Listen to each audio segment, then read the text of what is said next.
Hello everyone, this is bigglou here, and once again, just like with my thoughts on Microsoft, I'm going to give you my off-the-cuff thoughts of Nintendo's E3 since, let's face it, Nintendo is basically hit and miss. You have your hits and you have your misses. So I can honestly say that I feel personally that this year, it was a hit. I mean, there were games that I were surprised was being announced. Of course, before I get to the big one, I will say that the new Advance Wars, that surprised me. Another big hit that surprised me that's getting not so much attention, I guess because it was in the scissor wheel, is Cruisin'. I came to the realization that that game was never coming to Switch, that it was just going to stay an arcade exclusive, but it's good to see that that game is coming to Switch and it's adding extras, because if I remember correctly, I believe the arcade version only had 4 or 5 tracks, and knowing Nintendo, they were probably going to charge full price, but to see that they're adding more tracks and more bonus vehicles, to me that'll be worth the price of admission. So, okay, I will now talk about the big reveal that I didn't see coming, but it was kind of that tease talking about Metroid Prime 4. That would that would have been the big shock right there, them talking about Metroid Prime 4. But the fact they said, yeah, it's still being a work in progress, but hey, here's another Metroid game, which is Metroid Dread, which I knew nothing about this game originally being a DS game apparently from 2010, if I'm correct. But so I knew nothing about this. I probably heard about it, but completely forgot about it. So the surprise has been mostly positive, and I do agree. And that is, like everybody else, that is one Switch game I am looking forward to playing this year.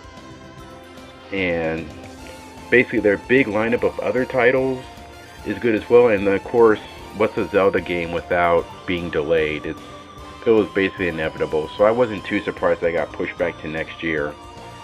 Because believe it or not, at the time of this recording, there's still a pandemic going on. So it doesn't surprise me that they need more time with that game.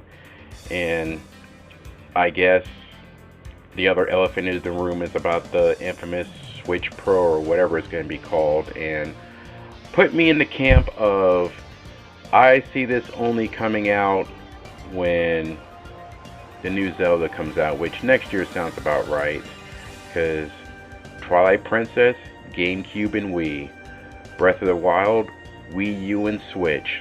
So I feel it's just only a matter of time. So it was, like I said, I did enjoy this E3 for Nintendo. They did, I mean, some people thought they played it safe, but I just think the fact that they're announcing games that will be available this year is it's basically good in my book. The fact that I can look forward to a game coming out this year instead of saying, oh wow, sure am excited to save up my money for next year or the year after. So basically good on them for that. And once again, if I had to grade it 4 out of 5 or a B, I mean, me personally, I mean, there's really, I mean, the drawback to this is, like everybody else said, the lack of not adding anything to the Nintendo Switch online service. You think you can at least have some surprise announcements for at least the SNES or NES lineup, or announce a new console, because it's getting pretty sad that the Wii U has a better library of games for the Virtual Console than the Switch.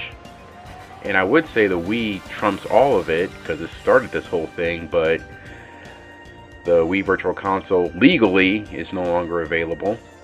So yeah, I'll just basically end on that. So overall, aside from that, I enjoyed the E3, and you know, it really says something when a Smash Brothers reveal isn't what people were talking about. That shows how much of a Nintendo E3 it was, when usually the Smash Brothers DLC character is what's talked about, but instead it's talked about Metroid, which is good because that franchise is long overdue for some popularity. And judging from the pre-order sales, it'll do just that. Take care, everyone.